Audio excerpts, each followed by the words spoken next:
कौन कहता है भगवान खाते नहीं, कौन कहता है भगवान खाते नहीं, बेर शबरी के जैसे खिलाते नहीं, बेर शबरी के जैसे खिलाते नहीं। अच्युतम केशवम कृष्ण दामोदरम राम नारायणम जानकी वल्लभम राम नारायणम जानकी वल्लभम। जय श्री राम। दूसरे दिन राजा दशरथ के दरबार में सभी देशों के राजा लोग उपस्थित थे। सभी को संबोधित करते हुए दशरथ ने कहा, हे नृपगण, मैं अपनी और अयोध्या वासियों की ओर से आप सभी का हार्दिक स्वागत करता हूँ। आपको ज्ञात ही है कि अयोध्या नगरी में अनेक पीढ़ियों से इक्ष्वाकु वंश का शासन चलता आ रहा है। इस परंपरा को निर्वाह करते हुए मैं अब अयोध्या का शासन भार अपने सभी प्रकार से योग्य, वीर पराक्रमी, मेधावी, धर्मपरायण और नीति निपुण ज्येष्ठ पुत्र राम को सौंपना चाहता हूँ। अपने शासन काल में मैंने अपनी प्रजा को हर प्रकार से सुखी और संपन्न बनाने का प्रयास किया है। अब मैं वृद्ध हो गया हूँ और इसी कारण से मैं प्रजा के कल्याण के लिए अधिक सक्रिय रूप से कार्य करने में स्वयं को असमर्थ पा रहा हूँ। मुझे विश्वास है कि राम अपने कौशल और बुद्धिमत्ता से प्रजा को मुझसे भी अधिक सुखी रख सकेगा। अपने इस विचार को कार्यान्वित करने के लिए मैंने राज्य के ब्राह्मणों, विद्वानों एवं नीतिज्ञों से अनुमति ले ली है। वे सभी मेरे इस विचार से सहमत हैं और उन्हें विश्वास है कि राम शत्रुओं के आक्रमणों से भी देश की रक्षा करने में सक्षम है। राम में वास्तव के सभी गुण विद्यमान हैं। उनकी दृष्टि में राम अयोध्या का ही नहीं बल्कि तीनों लोकों का राजा होने की भी योग्यता रखता है। इस राज्य के लिए आप लोगों की सम्मति भी अत्यंत महत्वपूर्ण है, अतः आप लोग इस विषय में अपनी सम्मति प्रदान करें। महाराज दशरथ के इस प्रकार कहने पर वहां पर उपस्थित सभी राजाओं ने प्रसन्नता पूर्वक राम के राज तिलक के लिए अपनी सम्मति दे दी। राजा दशरथ ने कहा, आप लोगों की सम्मति पाकर मैं अत्यंत प्रसन्न हूँ, क्योंकि चैत्र मास जो सब मासों में श्रेष्ठ मधुमास कहलाता है चल रहा है। कल ही राम के राज तिलक के उत्सव का आयोजन किया जाए। मैं मुनिश्रेष्ठ वशिष्ठ जी से प्रार्थना करता हूँ कि वे राम के राज तिलक की तैयारी का प्रबंध करें। राजा दशरथ की प्रार्थना को स्वीकार करके राजगुरु वशिष्ठ जी ने संबंधित अधिकारियों को आज्ञा दी कि वे यथाशीघ्र स्वर्ण, रजत, उज्जवल माणिक्य, सुगंधित औषधियों, श्वेत सुगंधित युक्त मालाओं, लाजा, घृत, मधु, उत्तम वस्त्र आदि एकत्रित करने का प्रबंध करें। चतुरंगिणी सेना को सुसज्जित रहने का आदेश दिया। स्वर्ण होदों से सजे हुए हाथियों, श्वेत चवरों, सूर्य का प्रतीक, अंकित ध्वजाओं और परंपरा से चले आने वाले श्वेत निर्मल छत्र, स्वर्ण निर्मित 100 घोड़े, स्वर्ण मंडित सींगों वाले सांड, सिंह की अशूर्ण त्वचा आदि का शीघ्र प्रबंध करें। सुसज्जित वेदी का निर्माण करें। इस प्रकार अन्य और जितने भी आवश्यक निर्देश थे उन्होंने संबंधित अधिकारियों को दे दिए। इसके पश्चात राजा दशरथ ने प्रधानमंत्री सुमंत से राम को शीघ्र लाने के लिए कह दिया। महाराज की आज्ञा के अनुसार सुमंत रामचंद्र जी को रथ में अपने साथ बिठाकर ले आए। अत्यंत श्रद्धा के साथ राम ने पिता को प्रणाम किया और उपस्थित जनों का यथोचित अभिवादन किया। राजा दशरथ ने राम को अपने निकट बिठाया और मुस्कुराते हुए कहा, हे राम, तुम्हारे गुणों से समस्त प्रजाजन प्रसन्न है, इसलिए मैंने निश्चय किया है कि मैं कल तुम्हारा राज तिलक कर दूंगा। इस विषय में मैंने ब्राह्मणों, मंत्रियों, विद्वानों एवं समस्त राजा महाराजाओं की भी सम्मति प्राप्त कर ली है। इस अवसर पर मैं तुम्हें अपने अनुभव से प्राप्त कुछ सीख देना चाहता हूँ। सबसे पहली बात तो ये है कि तुम कभी विनयशीलता का त्याग मत करना। इंद्रियों को सदा अपने वश में रखना। अपने मंत्रियों के हृदय में उठने वाले विचारों को प्रत्यक्ष रूप में जानने और समझने का प्रयास करना। प्रजा को सदैव संतुष्ट और सुखी रखने का प्रयास करना। यदि मेरी कही इन बातों का तुम अनुसरण करोगे तो तुम सब प्रकार की विपत्तियों से सुरक्षित रहोगे और लोकप्रियता अर्जित करते हेतु निष्कंटक महाराज काज चला सकोगे। ये सिद्धांत की बात है कि जो राजा अपनी प्रजा को प्रसन्न और सुखी रखने के लिए सदैव प्रयत्नशील रहता है, उसका संसार में कोई शत्रु नहीं होता। यदि कोई व्यक्ति स्वार्थवश उसका अनिष्ट करना भी चाहे तो भी वे अपने उद्देश्य में सफलता नहीं प्राप्त कर सकता, क्योंकि ऐसे राजा को अपनी प्रजा एवं मित्रों का हार्दिक समर्थन प्राप्त होता है। पिता से ये उपयोगी शिक्षा प्राप्त करके राम ने स्वयं को धन्य माना और उन्होंने अपने पिता को आश्वासन दिया कि वे अक्षरशः इन बातों का पालन करेंगे। दास दासियों ने राजा के मुख से राम का राज तिलक करने की बात सुनी तो वे प्रसन्नता से उछलते हुए महारानी कौशल्या के पास जाकर उन्हें ये शुभ संवाद सुनाया, जिसे सुनकर उनका रोम रोम पुलकित हो गया। इस शुभ समाचार के सुनाने वालों को उन्होंने बहुत सा स्वर्ग वस्त्राभूषण देकर माला माल कर दिया। राम के राज तिलक का शुभ समाचार अयोध्या के घर घर में पहुंच गया। पूरी नगरी में प्रसन्नता की लहर फैल गई। घर घर में मंगल मनाया जाने लगा। स्त्रियां मधुर स्वर में रात भर मंगल गान करती रही। सूर्य उदय होने पर नगरवासी अपने अपने घरों को ध्वजा पताका वंदनवार आदि से सजाने लगे। हाट बाजारों को भांति भांति के सुगंधित एवं रंग बिरंगे पुष्पों से सजाया गया। गवैये, नट, नर्तक आदि अपने आश्चर्यजनक करतब दिखाकर नगर वासियों का मनोरंजन करने लगे। स्थान स्थान में कदली स्तंभों के द्वार बनाए गए। ऐसा प्रतीत होने लगा कि अयोध्या नगरी नववधु के समान श्रृंगार कर राम के रूप में वर के आगमन की प्रतीक्षा कर रही है। किंतु राम के राज तिलक का समाचार सुनकर एवं नगर के इस अद्भुत श्रृंगार को देखकर रानी कैकेयी के प्रिय दासी मंथरा के हृदय को असहनीय आघात लगा। वे सोचने लगी कि यदि कौशल्या का पुत्र राजा बन जाएगा तो कौशल्या को राजमाता का पद प्राप्त हो जाएगा और कौशल्या की स्थिति अन्य रानियों की स्थिति से श्रेष्ठ हो जाएगी। ऐसी स्थिति में उसकी दासियां भी स्वयं को मुझसे श्रेष्ठ समझने लगेंगी।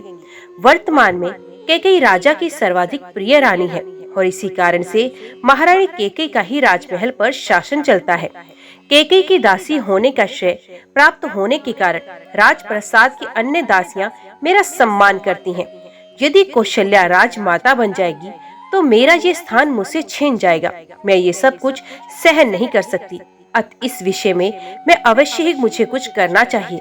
ऐसा विचार करके मंथरा ने अपने प्रासाद में लेटी हुई कैकेयी के पास जाकर कहा, महारानी आप सो रही हैं? ये समय क्या सोने का है? क्या आपको पता है कि कल राम का युवराज के रूप में अभिषेक होने वाला है?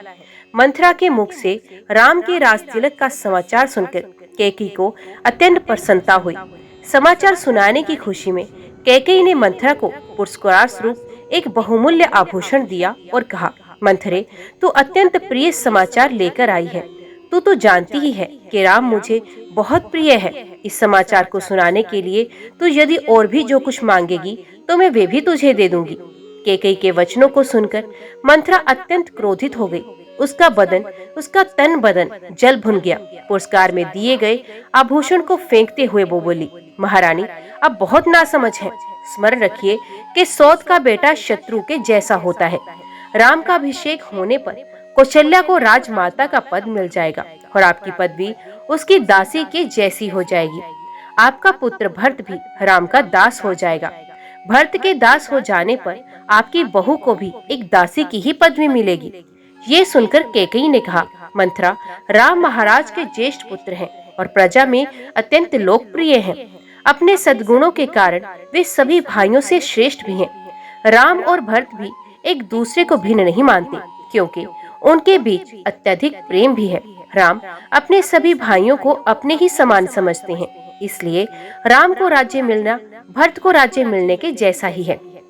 ये सब सुनकर मंथरा और भी दुखी हो गई। वे बोले, किंतु महारानी अब ये नहीं समझ रही कि राम के बाद राम के पुत्र को ही अयोध्या का राज सिंहासन प्राप्त होगा तथा भरत को राज परंपरा से अलग होना पड़ जाएगा।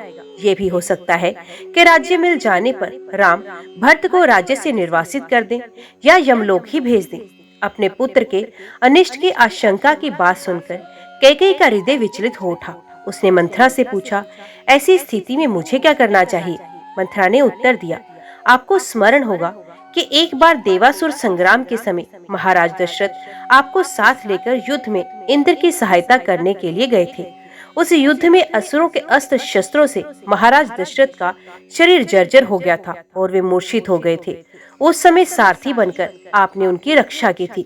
आपकी उस सेवा के बदले में उन्होंने आपको 2 वरदान देने का वचन दिया था, जिसे कि आप आज तक नहीं मांगा है। अब आप एक वर्ष से भरत का राज्याभिषेक और दूसरे वर्ष से राम के लिए 14 वर्ष तक का वनवास मांगकर अपना मनोरथ सिद्ध कर लीजिए। शीघ्र आप मलिन वस्त्र धारण कर कोप भवन में चले जाइए। महाराज आपको बहुत अधिक चाहते हैं, इसलिए वे अवश्य ही आपको मनाने का प्रयत्न करेंगे और आपके द्वारा मांगने पर उन दोनों वरों को देने के लिए तैयार भी हो जाएंगे। किंतु स्मरण रखें कि वरन मांगने के पूर्व उनसे वचन अवश्य लें, जिससे कि वे उन दोनों वरदानों को देने के लिए बाध्य हो जाएं। मंथरा के कथन के अनुसार कैकेयी कोप भवन में जाकर लेट गई। उल्लासित महाराज दशरथ ने शीघ्र राजकार्यों को संपन्न किया और राम के राज तिलक का शुभ समाचार सुनाने के लिए अपने सबसे प्रिय रानी कैकेयी के प्रासाद में गए। कैकेयी को अपने महल में ना पाकर राजा दशरथ ने उसके विषय में एक दासी से पूछा। दासी से ज्ञात हुआ कि रुष्ट होकर महारानी कैकेयी कोप भवन में चली गई हैं। महाराज चिंतित हो गए। उन्होंने कोप भवन में जाकर देखा कि उनकी प्राण प्रिया मलिन वस्त्र धारण किए, केश बिखराए भूमि पर अस्त व्यस्त पड़ी हुई है। उनकी इस अवस्था को देखकर आश्चर्यचकित राजा दशरथ ने कहा, प्राणेश्वरी, मुझसे ऐसा क्या अनिष्ट हुआ कि क्रुद्ध होकर तुम कोप भवन में आई हो?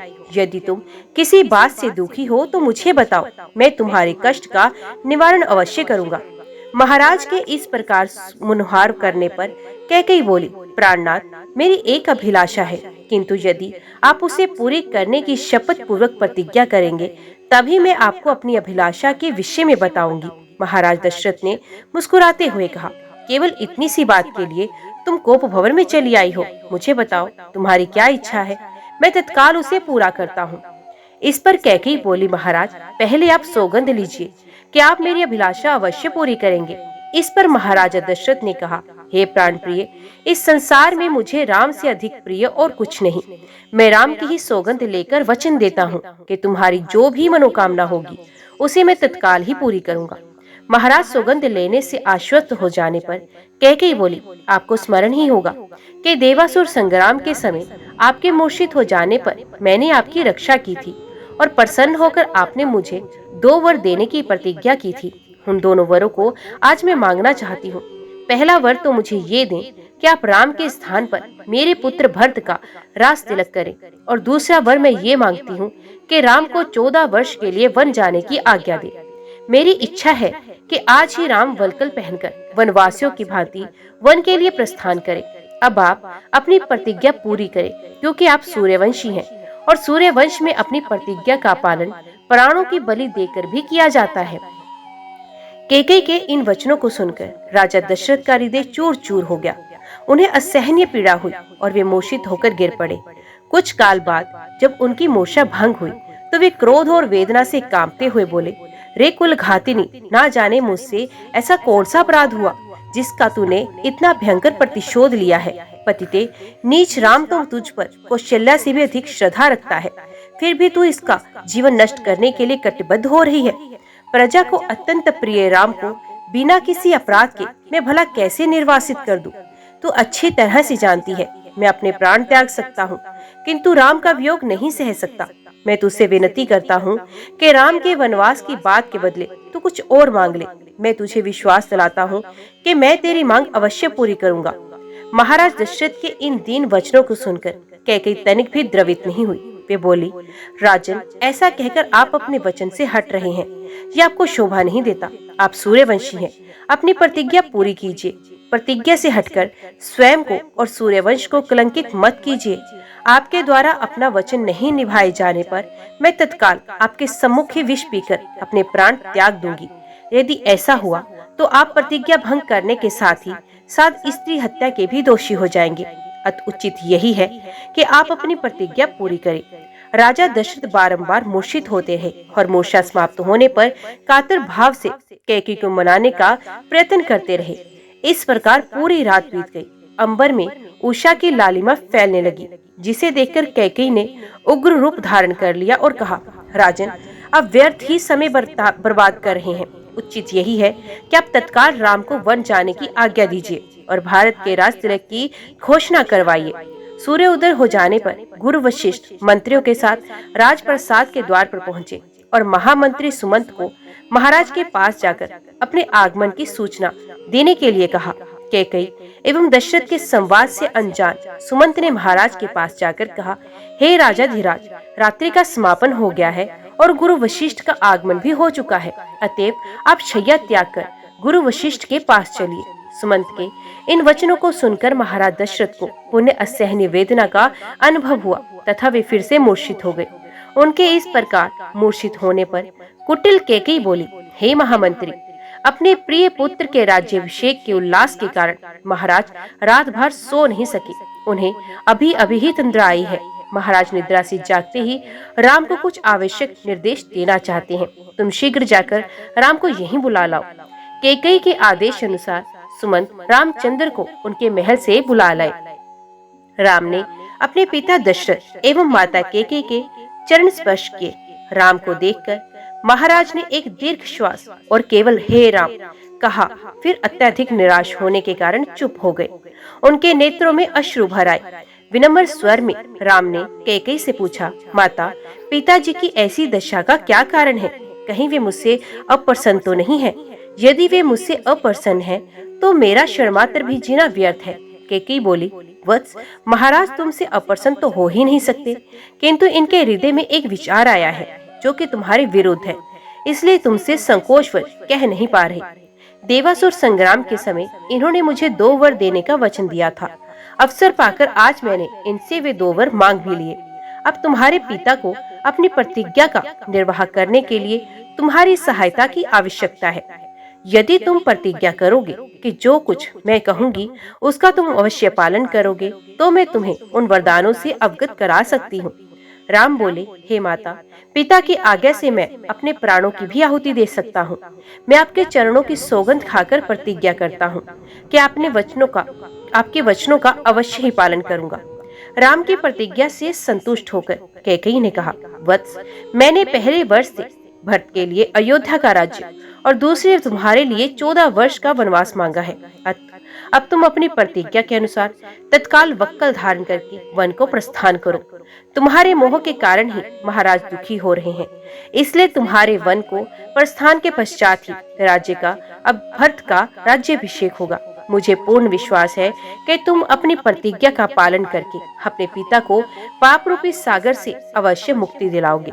राम ने दुख और शोक से रहित होकर कैकेयी के वचनों को सुना और मधुर मुस्कान के साथ बोले, माता, बस इस छोटी सी बात के लिए ही आप और पिताजी इतने परेशान हैं। मैं तत्काल वन को चला जाता हूँ, ये मेरे लिए सत्य प्रतिज्ञा है। महाराज दशरथ राम और कैकेयी के संवाद को सुन रहे थे। इसे सुनकर वे एक बार फिर मूर्छित हो गए। राम ने मूर्छित पिता और कैकेयी के चरणों में मस्तक नवाया और चुपचाप उस प्रकोष्ठ से बाहर चले गए। अपने पिता एवं माता कैकेयी के प्रकोष्ठ से राम अपनी माता कौशल्या के पास पहुँचे। अनुज लक्ष्मण वहां पर पहले से ही उपस्थित थे। राम ने माता का चरण स्पर्श किया और कहा, हे माता, माता कैकेयी के द्वारा 2 वर मांगने पर पिताजी ने भाई भरत को अयोध्या का राज्य और मुझे 14 वर्ष का वनवास दिया है। अत मैं वन के लिए प्रस्थान कर रहा हूँ। विदा होने के पूर्व आप मुझे आशीर्वाद दीजिए। राम द्वारा कहे गए इन हृदय विदारक वचनों को सुनकर कौशल्या मूर्छित हो गई। राम ने उनका यथोचित उपचार किया और मूर्छा भंग होने पर वे विलाप करने लगी। उनका विलाप सुनकर लक्ष्मण बोले, माता, भैया राम तो सद गुरुजनों का सम्मान तथा उनकी आज्ञा का पालन करते हैं। मैं समझ नहीं पा रहा हूँ कि मेरे देवता तुल्य भाई को किस अपराध में ये दंड दिया गया है। ऐसा प्रतीत होता है कि वृद्धावस्था ने पिताजी की बुद्धि को भ्रष्ट कर दिया है। उचित यही है कि बड़े भैया उनकी इस अनुचित आज्ञा का पालन न करे और निष्कंटक राज्य करे। भैया राम के विरुद्ध सर उठाने वालों को मैं तत्काल कुचल दूंगा। राम का अपराध क्या है? उनकी नम्रता और उनकी सहनशीलता। मैं प्रतिज्ञा करता हूँ कि यदि राम के राजा बनने में भरत या उनके पक्षपाती कंटक बनेंगे तो मैं उन्हें उसी क्षण यमलोक भेज दूंगा। मैं भी उसी प्रकार आपके दुखों को दूर कर दूंगा जिस प्रकार से सूर्य अंधकार को मिटा देता है।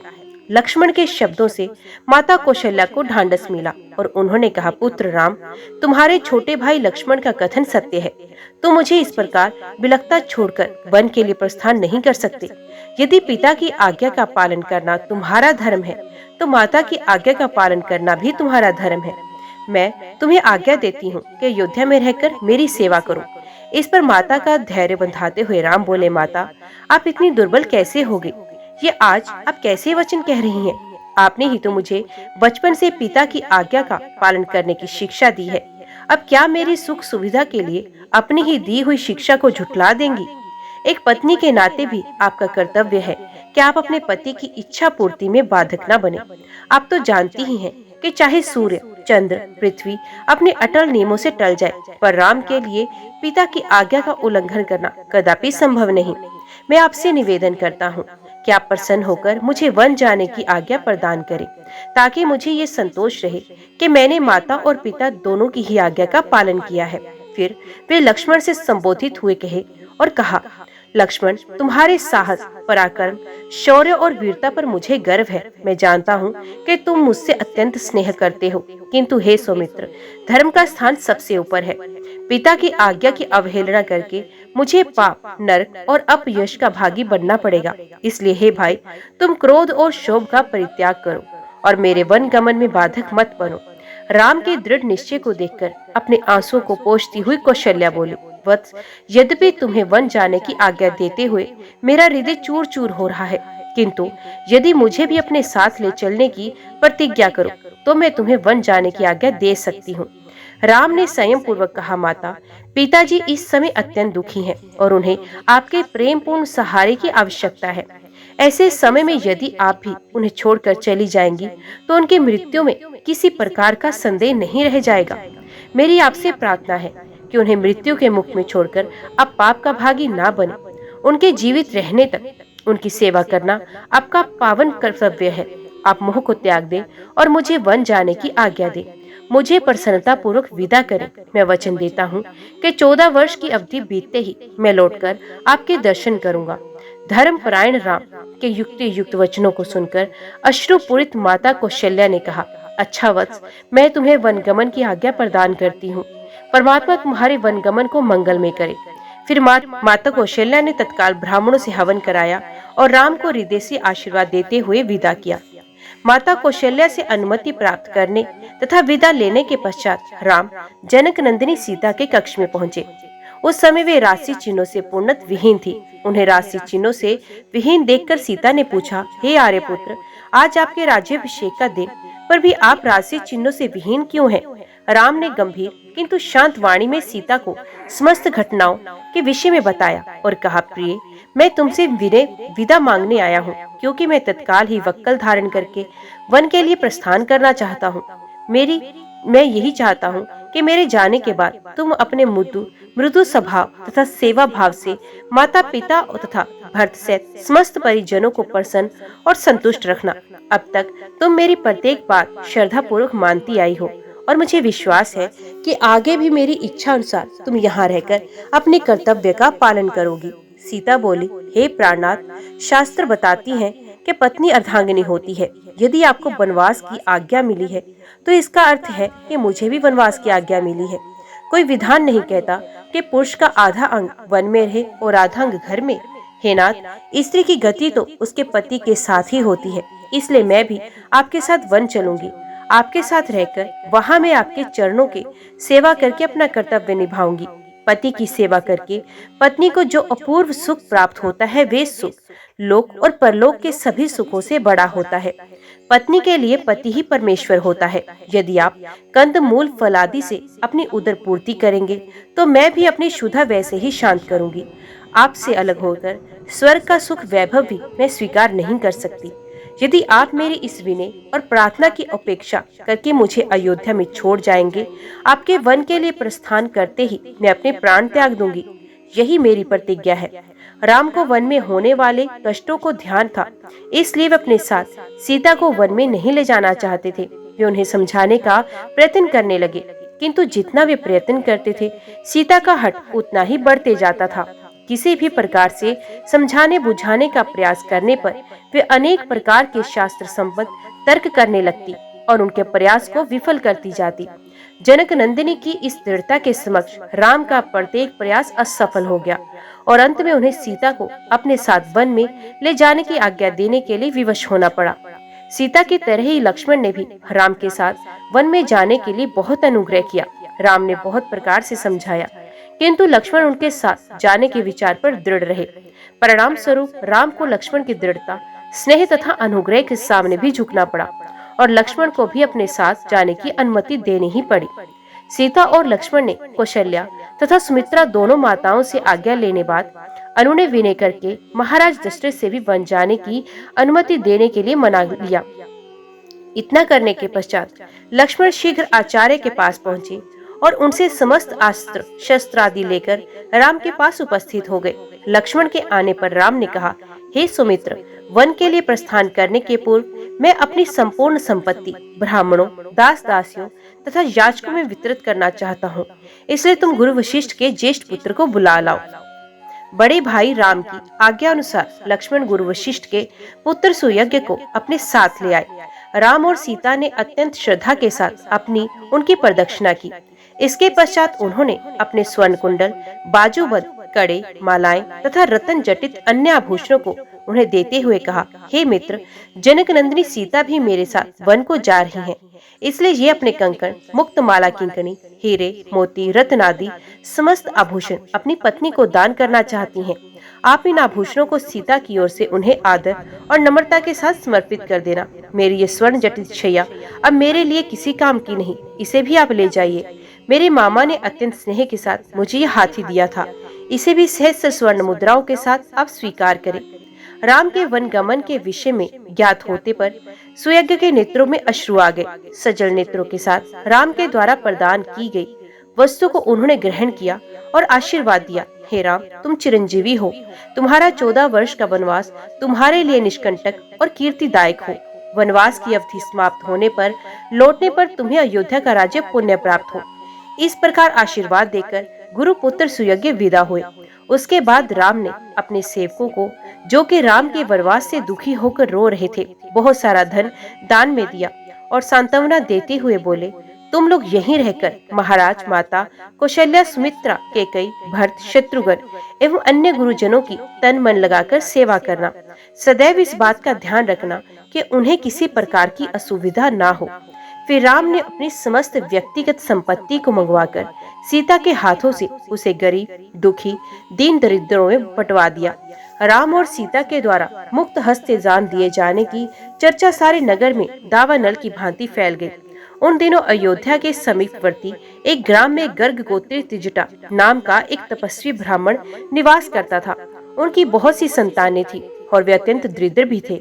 उसे अपनी गृहस्थी का पालन पोषण करने में अत्यंत कठिनाई होती थी। राम के द्वारा किए जाने वाले दान की चर्चा सुनकर उसकी पत्नी ने उनसे कहा, हे स्वामी, आपको भी ज्ञात हुआ होगा कि अयोध्या के ज्येष्ठ राजकुमार श्री रामचंद्र जी अपना सर्वस्व दान में वितरित कर रहे हैं। आप भी उनके पास जाकर याचना करें। हमारी निर्धनता और दरिद्रता से तथा आपकी याचना से द्रवित होकर दयालु राम हम पर भी अवश्य ही दया करेंगे और इस दरिद्रता से हमारा उद्धार कर देंगे। तपस्वी त्रिजटा याचना में रुचि नहीं रखते थे, किंतु पत्नी के बार बार प्रेरित किए जाने पर विवश होकर वे श्री राम के दरबार की ओर चल पड़े। वे शीघ्र एक के बाद एक 5 ड्योढ़ियां पार करके राम के समक्ष जा पहुंचे। उनकी तपस्या जनित तेज और ओज प्रभावित राम बोले, हे तपस्वी, हे ब्राह्मण देवता, आपका हृदय तीव्र गति से संपदित हो रहा है और शुभ्र भाल पर श्वेत कण झलक रहे हैं। ऐसा प्रतीत होता है कि आप बड़ी दूर से तीव्र गति के साथ चले आ रहे हैं। आपकी वेशभूषा आपके धन का अभाव का परिचय देता है। अतः आपने अपने हाथ में जो दंड रखा है उसे आप अपनी पूर्ण शक्ति के साथ फेंकिए। ये दंड जहाँ पर जाके गिरेगा, आपके खड़े होने से उस स्थान तक जितनी गौएं खड़ी हो सकेंगी मैं आपको अर्पित कर दूंगा और उन गौओं के भरण पोषण के लिए भी पर्याप्त साधन जुटा दूंगा। इस आदेश को सुनकर त्रिजटा ने पूरी शक्ति के साथ दंड फेंका। दंड सरयू नदी के दूसरी पार जाकर गिरा। राम ने उसके बल की सराहना की तथा उसे अपनी प्रतिज्ञा के अनुसार गोए दान में दी। उनको विदा करने के पूर्व स्वर्ण, मोती, मुद्राएं, वस्त्र आदि भी दान में दिए। इस प्रकार अपनी असंख्य धनराशि का दान करके सबको संतुष्ट करने के पश्चात वे सीता, लक्ष्मण साथ माता पिता के दर्शन को चले गए। सुमंत राजा दशरथ के कक्ष में पहुंचे। उन्होंने देखा कि महाराज पुत्र वियोग की आशंका से व्याकुल हैं। वे पानी से बाहर निकाल दी गई मछली की तरह तड़प रहे थे। सुमंत ने उनसे हाथ जोड़कर निवेदन किया, महाराज, आपके ज्येष्ठ पुत्र धर्मात्मा राम सीता और लक्ष्मण के साथ आपके दर्शनों की कामना के लिए द्वार पर प्रतीक्षा कर रहे हैं। माताओं एवं अन्य बंधु बांधवों को भेंट करने के बाद वे अब आपके दर्शन करने हेतु आए हैं। उन्हें भीतर आने की आज्ञा दे। महाराज दशरथ ने धैर्य धारण करते हुए कहा, हे मंत्रीवर, राम के भीतर आने से पहले आप सभी रानियों समस्त परिजनों को यहाँ बुला लाइए। ये तो निश्चित हो चुका कि राम वन गमन करेंगे ही। मुझे ये भी ज्ञात है कि राम के वियोग में मेरी मृत्यु भी अवश्य होगी। अत मैं चाहता हूँ कि इन दोनों महान घटनाओं को देखने हेतु मेरा समस्त परिवार यहाँ उपस्थित रहे। सुमंत ने महाराज की आज्ञा अनुसार सभी रानियों तथा परिजनों को वहाँ बुलवा लिया। उसके पश्चात राम, सीता तथा लक्ष्मण को भी महाराज के पास ले आए। हाथ जोड़े हुए राम वहां पर उपस्थित अपने पिता और माताओं की ओर बढ़े। राम को इस प्रकार अपनी ओर आता देखकर महाराज दशरथ उन्हें हृदय से लगाने की अभिलाषा से अपने आसन से उठ खड़े हुए, किंतु अत्यधिक शोक तथा दुर्बल होने के कारण वे केवल एक पग बढ़ाते ही मूर्छित होकर गिर पड़े। पिता की ऐसी दशा देखकर राम और लक्ष्मण ने तत्काल उन्हें सहारा देकर पलंग पर लिटा दिया। महाराज की मूर्छा भंग होने पर राम ने अत्यंत विनीत स्वर में कहा, हे पिताजी, आप ही हम सबके स्वामी हैं। कृपा करके आप धैर्य धारण करें और हम तीनों को आशीर्वाद दें, ताकि हम वन में 14 वर्ष की अवधि व्यतीत करने के पश्चात पुनः आपके दर्शन करें। महाराज दशरथ ने आर्द्र स्वर में कहा, पुत्र, तुम्हें वनों में भटकने लिए भेजने की मेरी कदापि इच्छा नहीं, किंतु मैं विवश हूँ। अब मैं इससे अधिक क्या कह सकता हूँ कि जाओ, तुम्हारे वनवास का काल कल्याणकारी हो। ईश्वर सदैव तुम्हारी रक्षा करे। मुझे इस बात की भी आशा नहीं कि तुम्हारे वापस आने तक मैं जीवित रह पाऊंगा। फिर भी मैं परमात्मा से प्रार्थना करता हूँ कि तुम्हारे लौटने पर मैं तुम्हें पुण्य देख पाऊँ। वहाँ पर उपस्थित गुरु वशिष्ठ, महामंत्री सुमंत आदि वरिष्ठ जनों ने एक बार फिर से कैकेयी को समझाने का प्रयास किया कि वे अपना वर वापस ले ले, किंतु कैकेयी अपने इरादों पर अडिग रही। महाराज दशरथ की इच्छा थी कि राम के साथ चतुरंगिणी सेना और अन्य धन का कोष भी भेजने की व्यवस्था हो, किंतु राम ने विनयपूर्वक उनकी इस इच्छा को अस्वीकार कर दिया। अंत में महाराज ने सुमंत को आदेश दिया, हे मंत्रीवर, आप स्वयं उत्तम घोड़ों से जुता हुआ रथ ले आए और इन सबको देश की सीमा से बाहर तक छोड़ कर आए। इतना कहते ही कर राजा विवल होकर रोने लगे। सुमंत तत्काल ही महाराज की आज्ञा का पालन करने के लिए निकल पड़े। जय श्री राम। आज की वीडियो में इतना ही। उम्मीद करती हूँ वीडियो आपको पसंद आई होगी। वीडियो पसंद आई हो तो वीडियो को लाइक और चैनल को सब्सक्राइब जरूर कीजिएगा। जय श्री राम लिखकर कमेंट बॉक्स में अपनी हाजिरी और अपने सुझाव देना ना भूलिएगा। तो मिलते हैं अगली कथा अगले अध्याय के साथ। तब तक के लिए देखते व सुनते रहिए। जय मां कंजक, जय माता दी।